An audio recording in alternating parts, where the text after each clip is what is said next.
မိုးစလကထုတ်ပြန်ထားတဲ့မိုးကြီးမဲ့သတိပေးချက်မှတ်စဉ်40မြင်းဆောင်2026ကိုတင်ဆက်ပေးချင်ပါတယ်ရှင်။ဩဂုတ်လ9ရက်နေ့နနက်8နာရီတိုင်းထွာချက်တွေအရအိန္ဒိယနိုင်ငံအော်ရဒပြည်နယ်မြောက်ပိုင်းမှာဖြစ်ပေါ်နေတဲ့လေဖိအားနဲ့ရဝန်းရဲ့အရှိန်ကြောင့်၎င်း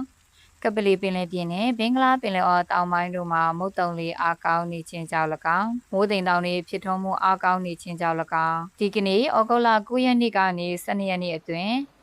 တိုင်းဒေသကြီးပြည်နယ်အနှံ့ပြားမှာမိုးထစ်ချုံရွာပြီးအချို့ဒေသတွေမှာနေရာကွက်ပြီးမိုးကြီးနိုင်ပါတယ်။မုတ်တမကွေမွန်တနင်္သာရီကမ်းရိုးတန်းတစ်လျှောက်နဲ့ကံလွန်ပင်လယ်ပြင်တို့မှာရန်ဖန်ရန်ခါမိုးတက်လေပြင်းတွေကြာရောက်ပြီးလိုင်းကြီးနိုင်ပါတယ်။မိုးတက်လေပြင်းကျစဉ်ရေပြင်းမြေပြင်းလေဟာတနအီလရင်35မိုင်ထိလိုင်းအမြင့်ကတော့မုတ်တမကွေမွန်တနင်္သာရီကမ်းရိုးတန်းတစ်လျှောက်နဲ့ကံလွန်ပင်လယ်ပြင်တို့မှာ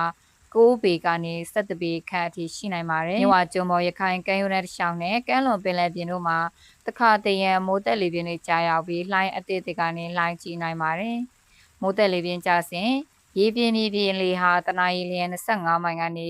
မိုင်30ခန့်အထိတိုက်ခတ်နိုင်ပါတယ်။လှိုင်းအမြင့်ကတော့မြဝကျွန်းပေါ်ရခိုင်ကမ်းရိုးတန်းတစ်လျှောက်နဲ့ကမ်းလွန်ပင်လယ်ပြင်တို့မှာအမြင့်9ပေကနေ9ပေခန့်အထိရှိနိုင်ပါတယ်။မိုးစလရဲ့အကြံပြုချက်ကတော့မိုးတဲထန်စွာရောက်သွန်းခြင်းနဲ့အတူလေပြင်းတိုက်ခတ်ခြင်းရုတ်တရက်အရေးကြီးခြင်းနဲ့မြေပြိုခြင်းစတဲ့သဘာဝဘေးအန္တရာယ်တွေဖြစ်ပေါ်နိုင်တဲ့အတွက်ကုန်းမြင့်ဒေသအနီးမှာနေထိုင်ကြသူတွေအနေနဲ့မြေပြိုမှုအန္တရာယ်နဲ့မြင့်ငယ်ချောင်းငယ်တွေအနီးမှာနေထိုင်ကြသူတွေအနေနဲ့ရေကြီးရေရှမ်းမှုတွေကိုကြိုတင်သတိပြုနိုင်ပါရန်နဲ့